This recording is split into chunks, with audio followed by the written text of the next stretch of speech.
Hello dear students, today we would like to study about the chapter number 2 polynomial class 9 part 1. ठीक है, class 9 का polynomial का ये पहला पार्ट है, तो इसको थोड़ा ध्यान से देखिएगा. तो चलो शुरू करते हैं पोलिनोमियल. हेलो डियर स्टूडेंट्स, आज के इस वीडियो लेक्चर के साथ हम स्टार्ट करेंगे चैप्टर नंबर 2. ठीक है, पोलिनोमियल चैप्टर क्लास 10 का. बोर्ड के एग्ज़ाम में ये 4 से 5 मार्क्स का वेटेज लेकर आता है. तो चलो देखते हैं. ठीक है बच्चों, क्लास 1 से लेकर 5th स्टैंडर्ड तक आप लोगों ने मैथमेटिक्स स्टडी की होगी और आपने ये बात देखा भी होगा कि 5th स्टैंडर्ड तक मैथ्स करने में बहुत मज़ा आया होगा. ठीक है, क्योंकि उसमें कुछ इतनी बड़ी बड़ी प्रोसेस नहीं थी. Plus minus multiply divide, decimals, number systems. ठीक है, ऐसे छोटे छोटे कॉन्सेप्ट आपने देखे होंगे. जैसे ही आप 6th स्टैंडर्ड में आए, फिर 7, देन 8, 9 एंड 10, आप लोगों ने सबसे ज़्यादा मैथमेटिक्स में इस टाइप के टर्म्स देखे होंगे, जैसे कि 7x, ठीक है, 5x स्क्वायर, 9/3 -3/2 m³. इस टाइप के टर्म्स आपने बहुत बार देखे होंगे. ठीक है, और जैसे ही आपने इस टाइप के टर्म्स देखे, आप लोगों को दिमाग में बहुत सारा कन्फ्यूज़न क्रिएट हुआ होगा.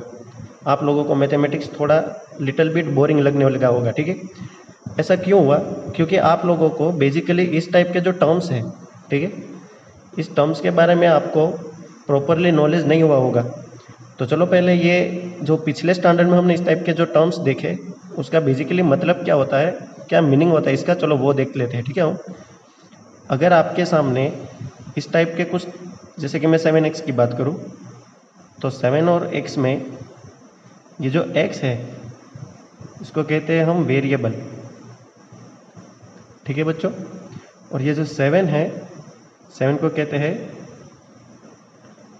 Coefficient of x. ठीक है, कोफिशिएंट ऑफ x बोलते हैं.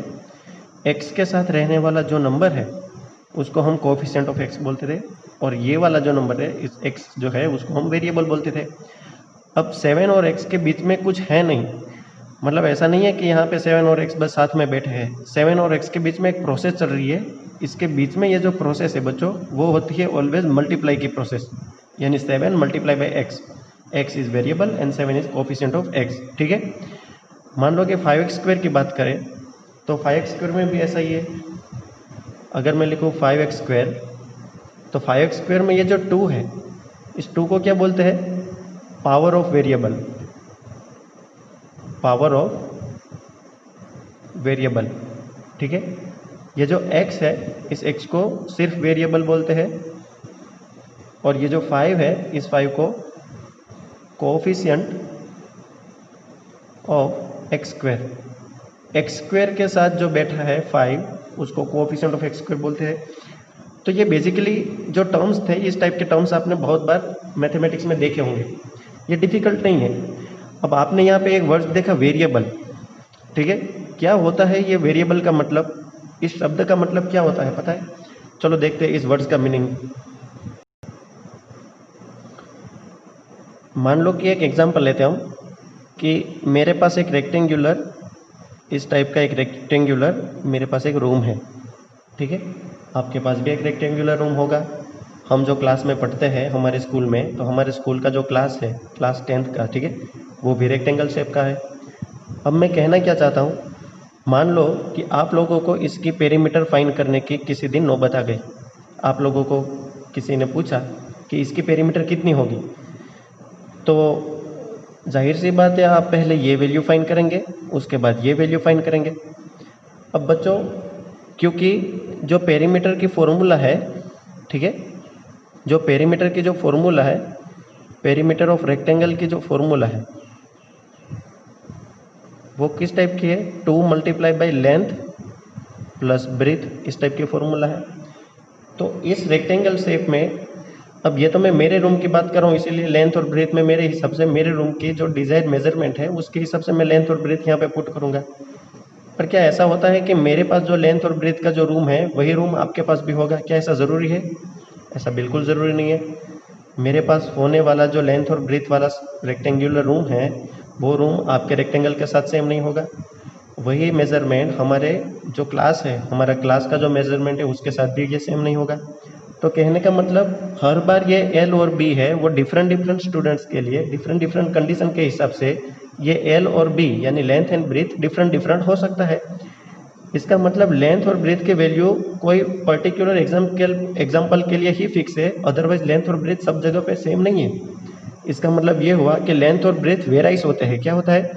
लेंथ और ब्रीथ वेराइज होता है। वेराइज होना मतलब वैल्यू फिक्स नहीं होती पर डिफरेंट रहती है, इसीलिए इसको बोलते हैं वेरिएबल्स।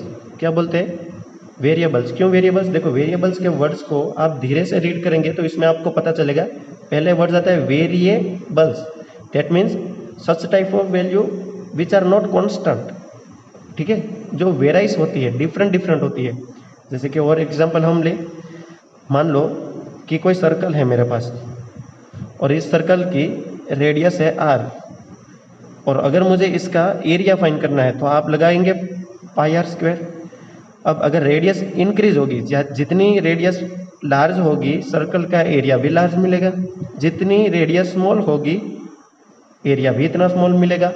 इसका मतलब बच्चों ये हुआ कि सर्कल का जो एरिया है वो आर के ऊपर डिपेंड है। ठीक है, अगर रेडियस बड़ी होगी तो एरिया बड़ा होगा, रेडियस छोटी होगी तो एरिया भी छोटा होगा। इसका मतलब आर की वैल्यू यहाँ पे कोई फिक्स नहीं है। That means R is what, मेरे लिए पाई आर स्क्वायर के जो फॉर्मूला है उसमें आर है वेरिएबल। ठीक है, अगेन ये वेरिएबल हुआ। तो आप लोगों को पता चल गया वेरिएबल का मतलब क्या है। ठीक है, वेरिएबल यानी एक ऐसी नंबर जो फिक्स नहीं है, जिसके बारे में हम सपोज करके चलते हैं। आपने कई बार एग्जांपल में ये लिखा भी होगा, ठीक है, छोटे क्लास में, स्टैंडर्ड 8 में, स्टैंडर्ड 7 में, कि let suppose the distance from point A to B is x kilometre. ठीक है, एक पॉइंट से बी पॉइंट का जो डिस्टेंस है वो x किलोमीटर जितना है। क्यों आपने ऐसा लिखा? क्योंकि आपको उस टाइम पे पता नहीं था, इसीलिए आपने सपोज कर लिया। तो सपोज करके हम जो चलते हैं उस वैल्यू को वेरिएबल बोलते हैं, जिसकी वैल्यू फिक्स नहीं है, जिसकी वैल्यू डिफरेंट हो सकती है। ओके, अब हम देखते हैं टर्म्स मतलब क्या। ठीक है, टर्म्स का मतलब क्या होता है? जैसे कि अभी मैंने जो एग्जांपल लिखे थे 7x स्क्वायर, फिर 5x प्लस 2, फिर 3/2 m cube plus 1/2 x plus 8, 7 m cube, 5y square. ठीक है, हर बार प्लस ही क्यों ले, -√2। तो ये जो हमने एग्जाम्पल यहाँ पे लिखे, ठीक है, हमने यहाँ पे 4 एग्जाम्पल्स लिखे हैं। इस एग्जाम्पल्स में हम देखते हैं टर्म्स का कॉन्सेप्ट क्या होता है। 7x स्क्वायर, अगर मैं ऐसा पूछूं कि यहाँ पे कितने टर्म्स है, तो बच्चे कहेंगे कि यहाँ पे सर 2 टर्म्स है, कोई बच्चे कहेंगे यहाँ पे 3 टर्म्स है, क्योंकि 2 भी है, x भी है और 7 भी है। ऐसा नहीं होता। ठीक है, अगर मैं आपको कहूँ कि 7 मल्टीप्लाई बाई 2, तो क्या 7 2 14, अब 14 है वो एक नंबर हुआ ना, यानी मल्टीप्लाई के साथ कोई भी 2 नंबर्स मल्टीप्लाई के साथ होते हैं तो जनरली उसको एक टर्म्स बोला जाता है।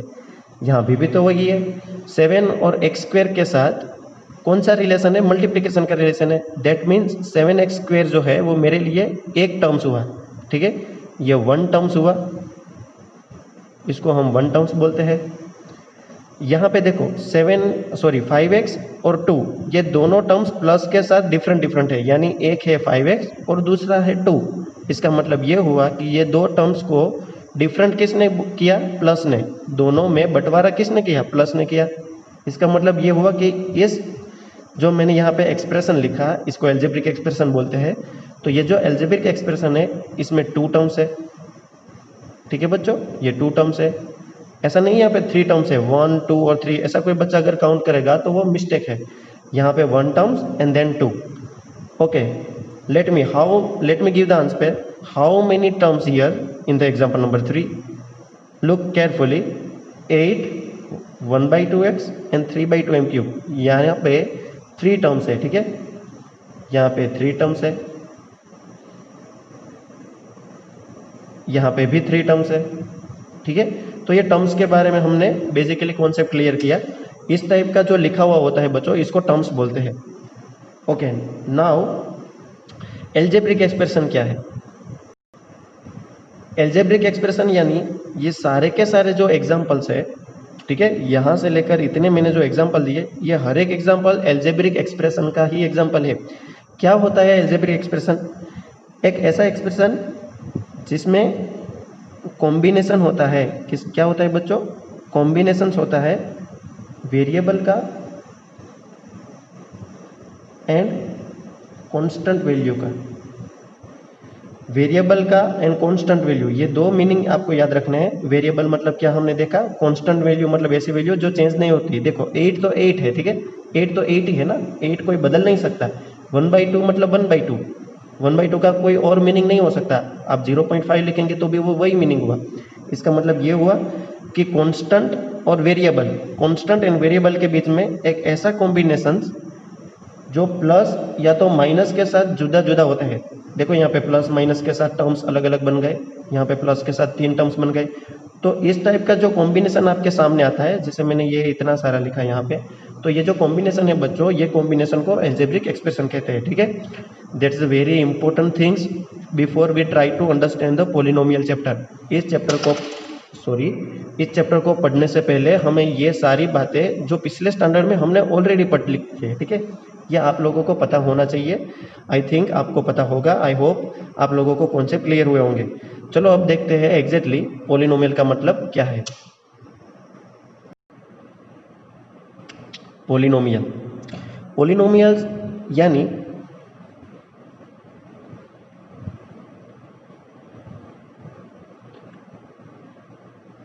टोटली इजी थिंग्स है पॉलिनोमियल्स, ठीक है। पॉलिनोमियल्स में आपने एक वर्ड देखा होगा, पॉलिनोमियल्स, ठीक है। आप कहेंगे सर हमने तो पॉली वर्ड से आने वाला एक दूसरा भी वर्ड हमने देखा जिसका नाम था पॉलीगॉन, ठीक है, पॉलीगॉन। तो यहाँ पे जो पॉलीगॉन है ये दो वर्ड से जुड़ा हुआ है। एक वर्ड है पॉली, सेकेंड है गॉन। पॉली का मतलब होता है बच्चों मेनी, एंड गॉन का मतलब होता है साइड्स। तो जिस दिन हम पॉलीगॉन पढ़ते थे उस टाइम पे आप लोग कैसे याद रखते थे? ऐसे जियोमेट्रिकल फिगर्स, ऐसे क्लोज जियोमेट्रिकल फिगर, देखा मैंने क्लोज वर्ड्स का यूज किया है। ऐसी क्लोज जियोमेट्रिकल फिगर्स जिसमें कितने साइड्स होती है? मेनी साइड्स होती है, ठीक है। जैसे कि कोई बच्चा अगर ऐसा बोलेगा कि देखो ना सर यहाँ पे 1 2 3 4 एंड 5, मैंने 5 साइड्स बनाई, बहुत सारी साइड हो गई, तो क्या इसको पॉलीगॉन बोलेंगे? बिल्कुल नहीं, ये पॉलीगॉन नहीं है। बट ये 5 साइड से अगर मैं इस टाइप का कोई शेप बनाऊं, ठीक है, 1 2 3 4 5, हियर ऑल्सो 5 साइड्स, तो क्या ये साइड्स से जो जियोमेट्रिकल शेप क्रिएट हुआ, क्या इसको हम पॉलीगॉन बोलेंगे? डेफिनेटली, क्योंकि यहाँ पे 5 साइड से एक क्लोज डायग्राम क्रिएट हुआ, इसलिए मैंने क्लोज वर्ड्स का यूज किया था। तो पॉलीगॉन मतलब मेनी साइड्स। तो पॉलिनोमियल मतलब क्या? यहाँ पे भी तो दो वर्ड्स है, एक है पॉली, सेकेंड है नोमियल्स। पॉली का मतलब होता है बच्चों मेनी, ठीक है, एंड नोमियल्स का मतलब होता है टर्म्स। अब तो आपको पता चल गया होगा टर्म्स मतलब क्या, ठीक है। पॉलिनोमियल्स दैट मीन्स जिसमें मेनी टर्म्स आते हैं, बहुत सारे टर्म्स जो आते हैं उसको पॉलिनोमियल बोलते हैं। क्या इतना कंडीशन काफ़ी है पॉलिनोमियल को समझने के लिए? नहीं, इतनी कंडीशंस हमारे लिए इनफ नहीं है पॉलिनोमियल को समझने के लिए, ठीक है। पॉलिनोमियल का मतलब हमने समझा कि पॉली यानी मेनी एंड नोमियल मतलब टर्म्स, ऐसा एल्जेब्रिक एक्सप्रेशन जिसमें बहुत सारे टर्म्स आते हैं, ठीक है। अच्छा, बहुत सारे टर्म्स आते हैं इसको पॉलिनोमियल तो कहते हैं, पर पॉलिनोमियल की इससे दूसरी भी एक कंडीशन है जो इससे भी बड़ी इंपॉर्टेंट है। चलो उसको देखते हैं। क्या है वो कंडीशन? वो कंडीशन बच्चों ये है कि जिसमें बहुत सारे टर्म्स आते हैं उसको तो पॉलिनोमियल कहते ही है, but power of variable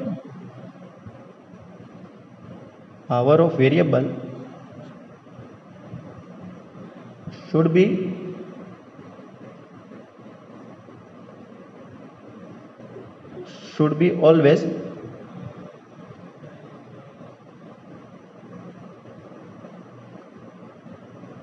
non negative integers.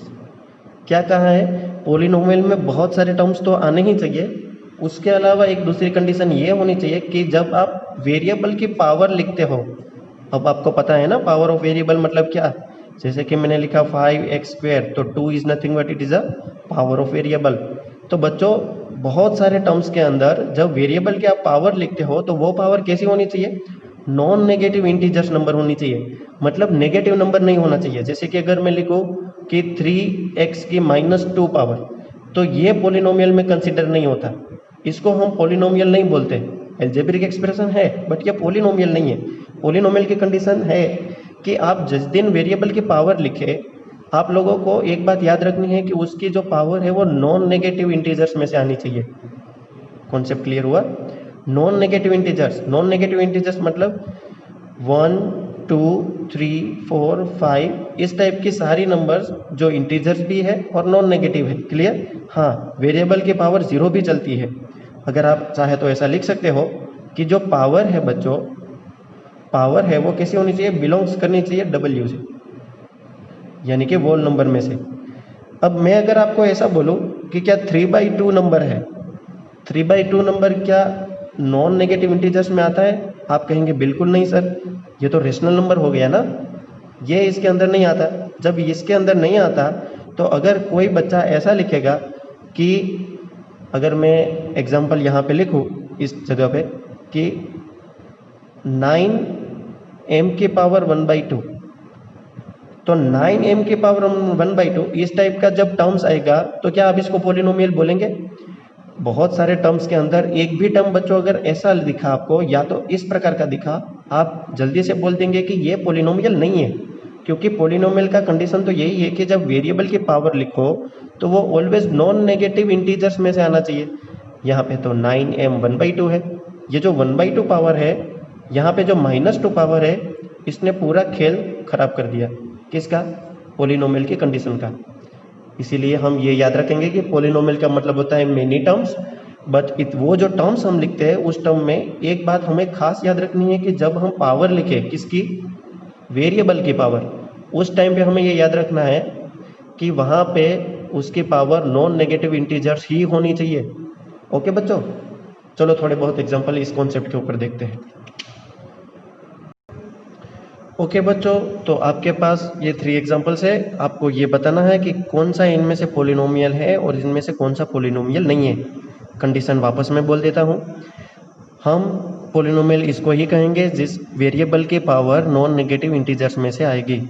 बस इतना ही याद रखो कि वेरिएबल की पावर बच्चों पॉजिटिव होनी चाहिए, फ्रैक्शन भी नहीं और नेगेटिव भी नहीं।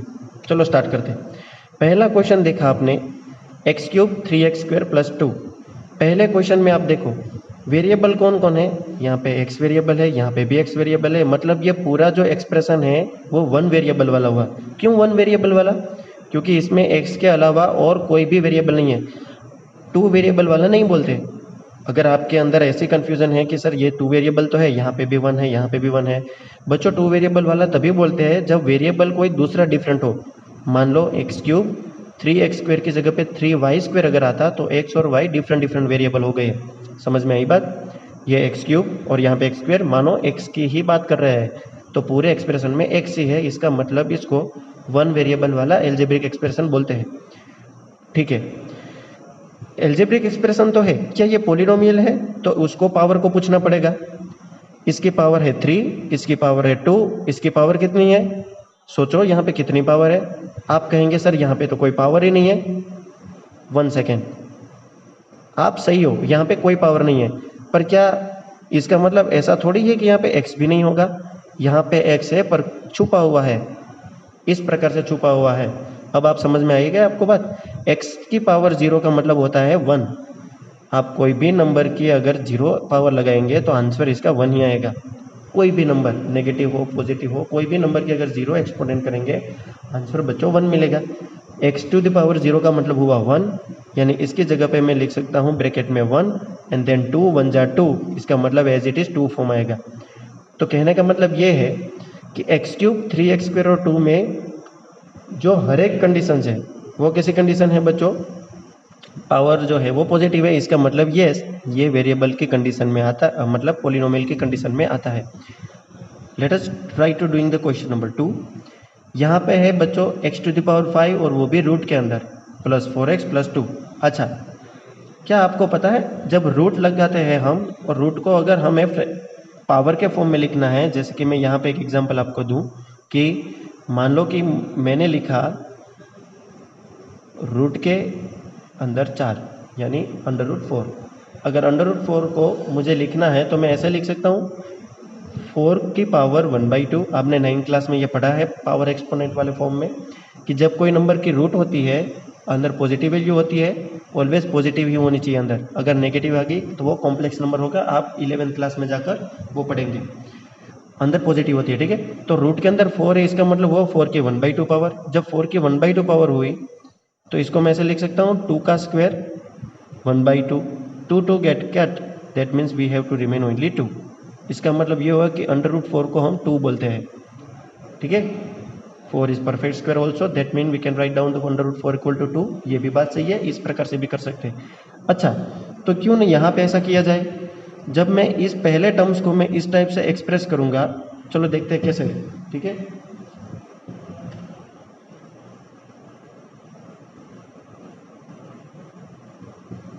जब मैं पहले टर्म्स को, मानो ये वाला टर्म यहाँ पे दिख रहा है ना, इसको अगर मैं लिखूं √x⁵ तो x⁵ रहेगा और ब्रैकेट के अंदर रूट निकल के क्या होगा बच्चों 1/2 होगा। इसको तो मैं ऐसे लिख सकता हूँ x⁵ मल्टीप्लाई बाई 1/2, क्योंकि ये अंदर की एक्सपोनेंट है, ये बाहर के एक्सपोनेंट है और ब्रैकेट के बीच में है। तो हम क्या करते हैं, दो जो एक्सपोनेंट है पावर है उसका मल्टीप्लिकेशन कर देते हैं। आप पावर एक्सपोनेंट में पढ़ कर आए हो, ठीक है। x⁵ यहाँ पे 5 1 जा 5 होके क्या बनेगा बच्चों 5/2। अब ये देखो, अभी ही तो मैंने बोला था कि वेरिएबल की पावर कैसी होनी चाहिए, पॉजिटिव होनी चाहिए और नॉन नेगेटिव इंटीजर्स होना चाहिए। ये पॉजिटिव है पर क्या इंटीजर्स में से आता है, नॉन नेगेटिव इंटीजर्स यानी पॉजिटिव इंटीजर्स में ये बिल्कुल नहीं आता है। इसका मतलब पहले टर्म्स ने ही हमें यह बता दिया कि आगे देखने की ज़रूरत नहीं है, ये पॉलिनोमियल नहीं है। ओके बच्चों, अब क्वेश्चन नंबर 3 की बात करें। क्वेश्चन नंबर 3 को देखकर बहुत सारे बच्चे को ऐसा लगता होगा कि सर ये तो पॉलिनोमियल है, क्योंकि यहाँ पे हर एक देखो x⁴, x³ है, x की 1 पावर है, यहाँ पे भी x⁴ है, तो ये तो पॉलिनोमियल हो गया, ठीक है। हाँ, ये बिल्कुल पॉलिनोमियल है, पर ये देखने का एक अलग तरीका है। अगर इस टर्म में से मैं x को कॉमन निकालूं, ठीक है, यहाँ पे x 4 टाइम्स है, यहाँ पे x 3 टाइम्स है, यहाँ पे x 1 टाइम है, तो सभी में से मैं x को 1 1 टाइम बाहर निकाल लूँ तो मेरे पास रिमेनिंग वैल्यू क्या होगी, x³ 4 थी, एक बाहर आ गया तो अब 4 रिमेन। यहाँ पे 3 था, एक x बाहर आ गया तो अब अंदर x कितने रिमेन है 2, देन x²। 3x में से ये वाला है तो बाहर भाई साहब आ गए, तो यहाँ पे सिर्फ 3 रिमेन और उसके नीचे बचेगा x plus 2, implies that x getting cancelled, then we have remain to x³ plus x² plus 3 plus 2. So x³ plus x² plus 3 plus 2 getting 5। ये पोलिनोमियल है क्योंकि यहाँ पे हर एक टर्म्स में जो पावर है बच्चों वो कैसी है बच्चों, पॉजिटिव है। तो आज की वीडियो लेक्चर में हम इतना रखते हैं। पोलिनोमियल किसको कहते हैं, पोलिनोमियल के कंडीशन क्या क्या होनी चाहिए हमने देखा। हमने आज के वीडियो लेक्चर में बच्चों पोलिनोमियल का स्टैंडर्ड फॉर्म अब तक नहीं देखा, तो उसको हम देखेंगे। पोलिनोमियल के standard form next video lecture में देखेंगे। फिर हम टाइप्स ऑफ पोलिनोमियल देखेंगे, डिग्री ऑफ पोलिनोमियल क्या है वो भी हम देखेंगे, और धीरे धीरे फिर पोलिनोमियल में हम एंटर करेंगे, ठीक है। तब तक अपना ख्याल रखिए, थैंक यू।